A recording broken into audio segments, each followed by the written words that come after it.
benefit, which is not very good. Baker is co-director of the Center for Economic and Policy Research. He says just to keep up with population growth, the economy needs to generate more than 100,000 jobs a month. It would take a whole lot more to significantly cut the now 9.6% unemployment rate. This is the time where you expect the economy to be creating jobs by leaps and bounds, 400,000, 500,000 jobs a month. So that's why it's such a big deal. Next week, President Obama will roll out plans for giving job creation a boost. Tamara Keith, NPR News, Washington. Authorities say aftershocks are continuing to rock southern New Zealand. That follows a strong earthquake that hit near New Zealand's second largest city, Christchurch, early Saturday morning local time. The quake was reported by officials there as being magnitude 7.4, though other measurements report the magnitude slightly lower. Alan Wally, a spokesman for Civil Defense and Emergency in New Zealand, says police are cordoning off some of the hardest hit areas of the city. The police have sealed off the central the older buildings are located in more risk of structural damage. Pictures from the buildings collapsed and widespread damage. Also, some injuries were reported, but as yet no deaths. Over a large section of the city was knocked out. We're brushing North Carolina's coast, a weaker but still worrisome hurricane beeline for the downgraded to Category 1 storm with maximum about 80 miles an hour. It may lose its hurricane status by the time it passes 50 to 75 miles south of Nantucket. That's expected to happen late tonight. Defense Secretary Robert Gates says he's seen and heard evidence of the U.S. counterinsurgency effort in Afghanistan is working. Gates says he has no illusions about the difficulty of everybody knows. This is far from a done deal. But Gates says U.S. troops are far better prepared than might have a couple of years ago. They understand the importance of partnering. They understand the importance of getting the Afghan independence as quickly as possible.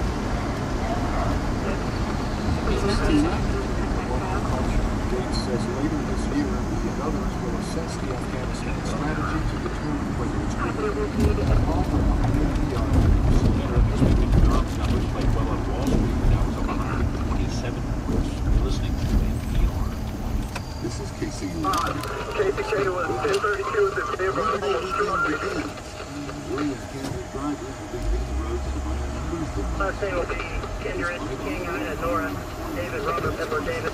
First name John with an H. Be a white male, 4, 23 and 70. Last 4 of the social, the 8530. Anticipating an increase of about 10%. Roads and motor vehicle travel as well as the overall travel numbers. local driving scene when the holiday weekend is over to an area visit.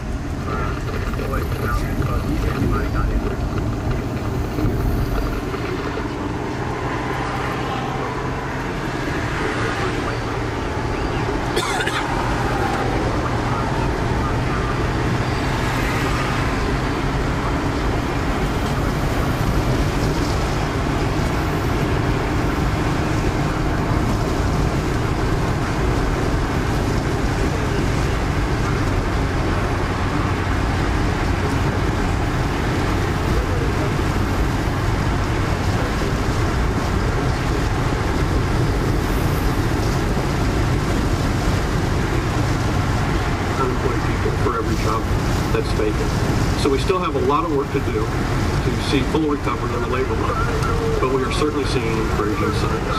Barney says in the last year, private sector jobs have increased and layoffs have decreased. But the stock market and corporate profits are climbing, and that unemployment usually doesn't decrease until well into economic recovery. This is KCU. Support for NPR comes from Public Notice, an independent organization dedicated to reducing government spending. Learn more at thepublicnotice.org. Coming up on All Things Considered, President Obama tries to remain positive despite the latest economic indicators. A report on Mr. Obama's comments today at the White House. That's coming up on All Things Considered. The time is 6 minutes after 6, 72 degrees in Midtown. Clear tonight with a low of 51. Tomorrow, sunny skies, a high near 80.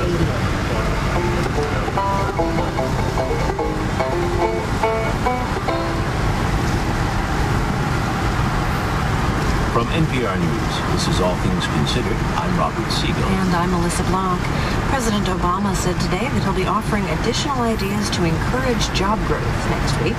Mr. Obama spoke after the Labor Department reported the unemployment rate inched up in August to 9.6%.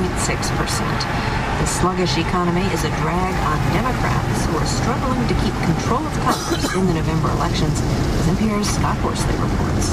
Today's employment report was actually better than expected, but only because expectations had been beaten down so low.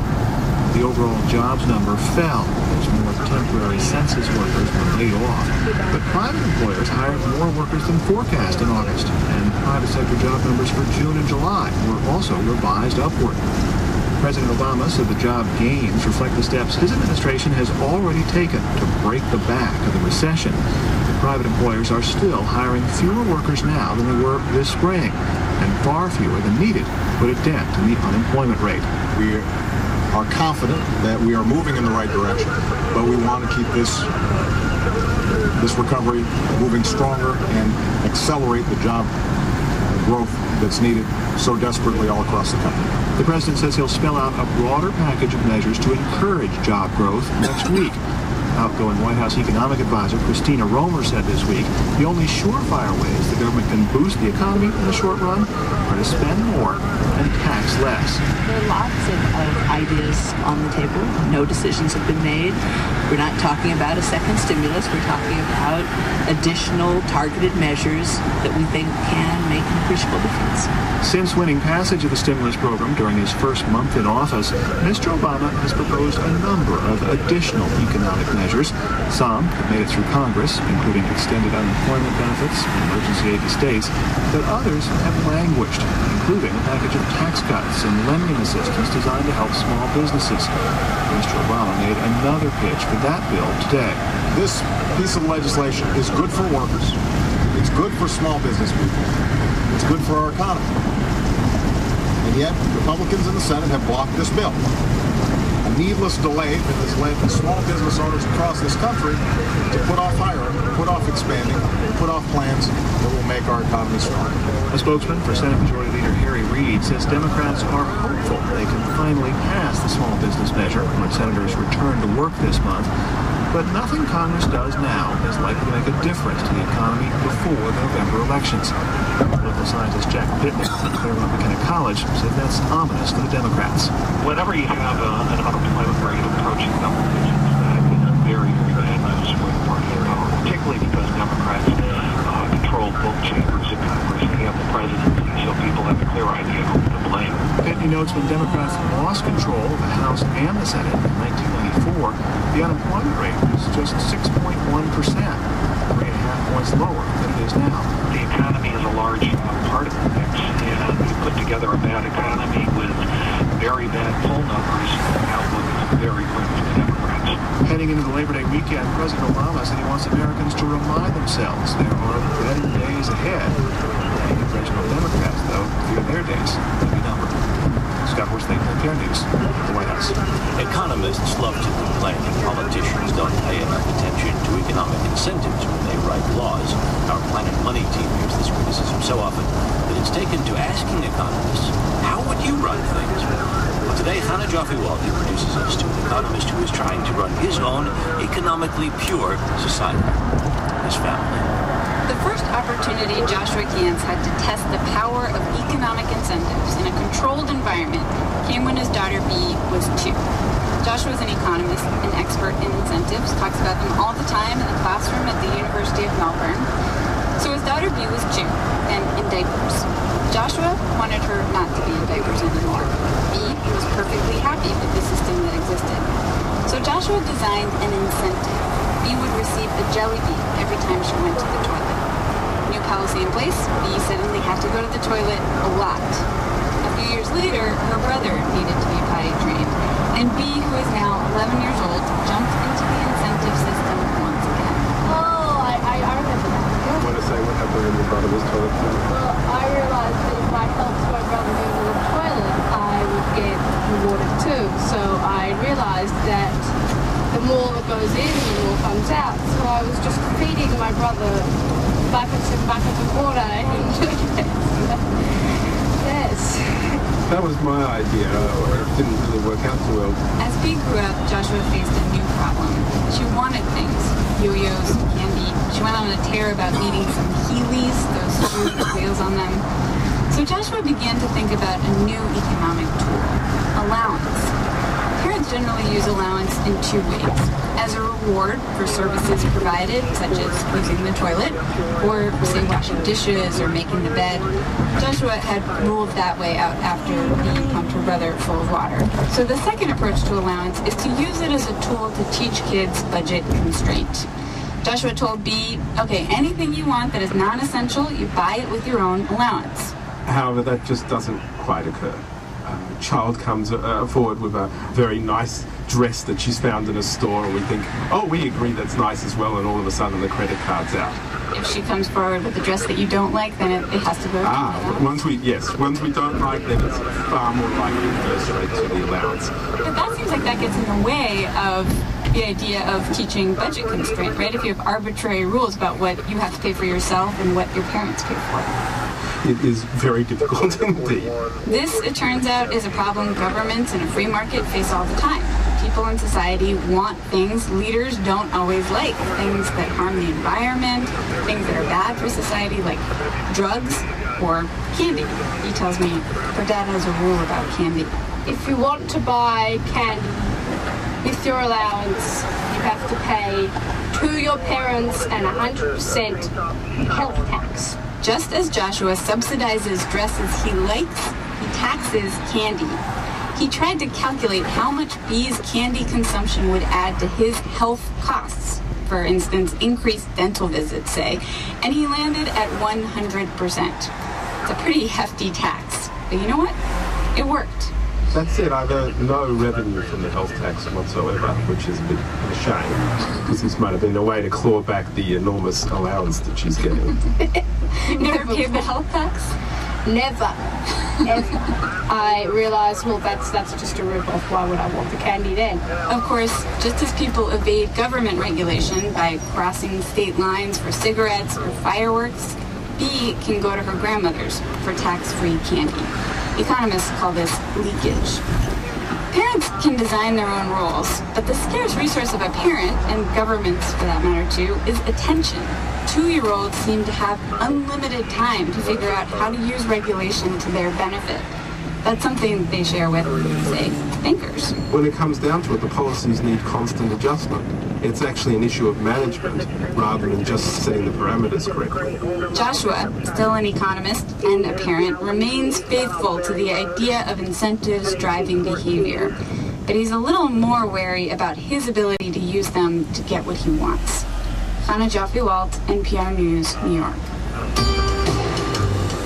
Support for A Planet Money comes from Ally Bank, offering its Raise Your Rate CD, as well as an online savings account and a money market account. AllyBank.com. In a political debate, usually the opening statement is a clean hit out of the park. You prepare, you write your thoughts down, no surprises. So Arizonans are left to wonder just what happened to Republican Governor Jan Brewer on Wednesday when she gave her opening statement in the first and probably only debate of the governor's race. Her statement started out awkwardly. Thank you, Ted. 405 Southwest Pine Drive. At least the registered address is number 6 Northwest Noel.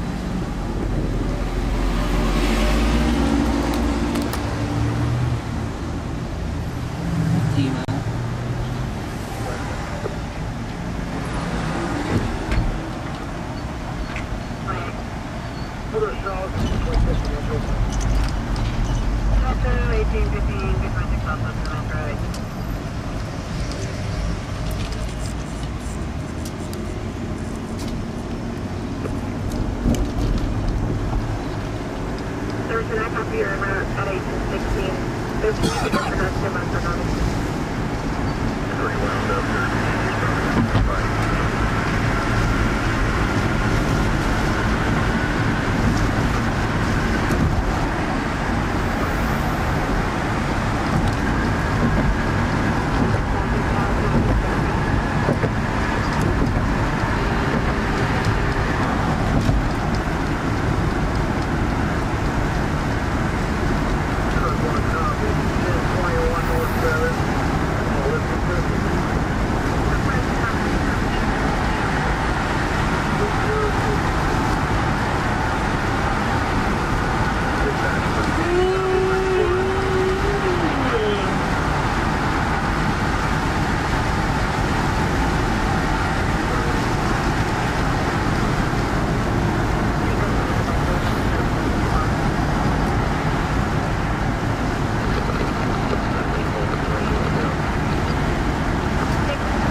Considered from NPR News. And this is KCUR-FM and KCUR-HD1, Kansas City Public Media. Food insecurity and soaring prices caused unrest in many parts of the world several years ago. Is it set to repeat soon? That story coming up on Marketplace tonight at 6:30, right after KCUR's Business Report. Support for All Things Considered comes from Kansas City Actors Theater, presenting Marion Bridge, where daughters reunite to care for their dying mother. Now through September 12th at the H&R Block City Stage in Union Station. Tickets are available at the Central Ticket Office or online at kcactors.org. And Commerce Bank, providing financial solutions to businesses of all sizes for more than 144 years, with a capital position that allows them to make business loans even in challenging times like these. And CFM Distributors, Kansas City's employee-owned source of sustainable heating, cooling, and refrigeration systems for home office and industry, with green offerings, including York's hybrid comfort system, available from your local York Heating and Cooling dealer. The time is 6:20, 72 degrees in Midtown Kansas City.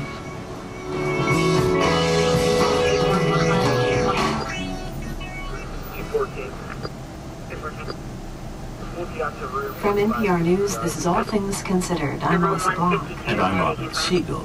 All this week, we've been exploring life on the Gaza Strip. Today we end our series with two friends, one Israeli, the other Palestinian, who have lost hope for peace in the Middle East. Dana and Mohammed met when they were teenagers in the late 1990s at a summer Seeds of Peace workshop in the U.S. Then Dana went back to Israel and Mohammed to Gaza. NPR's Lourdes Garcia Navarro picks up the story from there. It started really weird, you know. He hated me so much in the beginning. He couldn't stand me.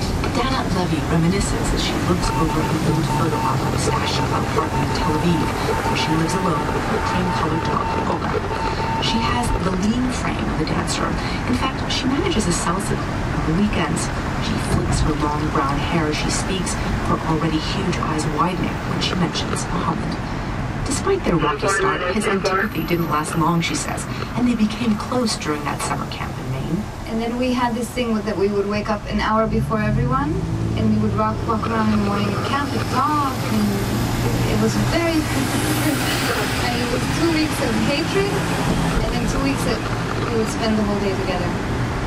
And then that's it. That's how we met. It's very weird. Mohammed's daughter's apartment in Gaza would be no different to Dana's. It's on the top floor of a dilapidated building in the Gazan city of Khan Yunis. The walls are unpainted concrete. Children's toys from Mohammed's two sons are scattered around the bare floor. He teaches for a living. His emphatic gestures match the urgent tone of his voice when he describes the difficulties of his life. When he talks about Dana, his words become softer.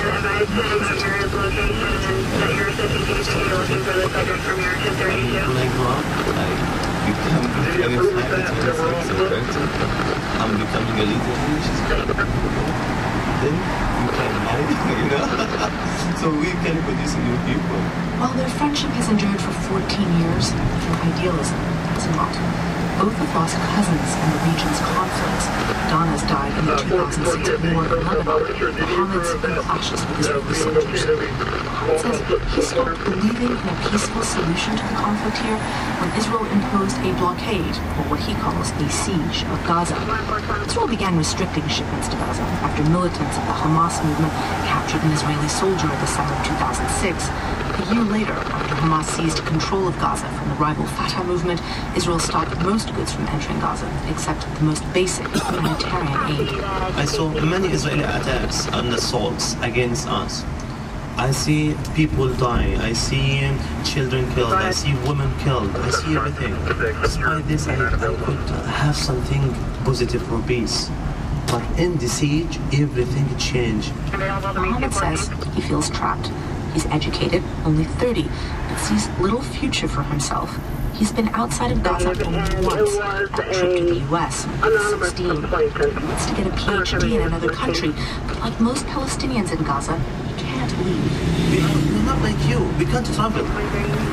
Thousands of people, millions of people here spend their whole life moving in 20 kilometers.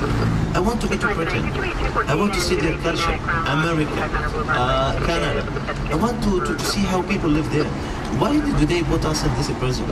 And so, the boy who dreamed of creating peace through marriage is these days a man hardened by reality. He now says fighting is the only way Palestinians can gain their independence. We try peace with Israelis, and Israelis are not ready to introduce or to give something for peace. They kill everything without any discrimination. I told her my times, I told Dana that we must turn into armed people. We must get weapons. While Mohammed is reminded every day of the conflict with Israel, just 50 miles up the coast in Tel Aviv, Dana rarely thinks about it, she says. Here in Tel Aviv, it's a different country. It's sad to say, but it's true. I think about it because of him, but other than that, it's not here. It's not, I don't feel it. It's hard to be, it's like a war in Kosovo. It's the same thing, it's somewhere else. Gaza is like 3 worlds away from us. 80% of Gazans rely on food assistance from the international community, and by conservative estimates, half the population is unemployed. In contrast, Israel is booming. Tel Aviv is the center of a high-tech industry that has helped the Jewish state weather the global recession. This has seen the tourism surge to the highest levels ever in Israeli history. Dana and Mohammed's attitudes reflect the growing divide. The only Israelis Palestinians in Gaza see are soldiers. Israelis think of Gaza as nothing more than a launching pad for thousands of rockets that have hit Israeli communities. Dana says she's seen her fair share of suicide bombings, and she doesn't trust Palestinians, but she can't tell Mohammed that. Like when there was a bomb, you're like, I want them to go in and just bomb the whole place, except for his house, but bomb the whole place. And you can't tell him that. How can I say I want your people to die? Polls consistently show that Palestinians and Israelis seem less interested in peace than ever before. Dana says among her friends, no one even discusses the conflict. It's stuck. I feel like it's stuck. We're not going to have a solution. That's how I feel. So it won't resolve itself. It will be like this, I think, forever. Until Iran gets a nuclear bomb and then we're all dead. That's what I think. Back in Gaza, Mohammed acknowledges that he and Dana never talk about politics. I talk to her about personal things and she talks to me about personal things. They have a ritual. They both light cigarettes when they speak on the phone, as if they were 2 friends sitting on a stoop. Mohammed says he'd like to see the woman he calls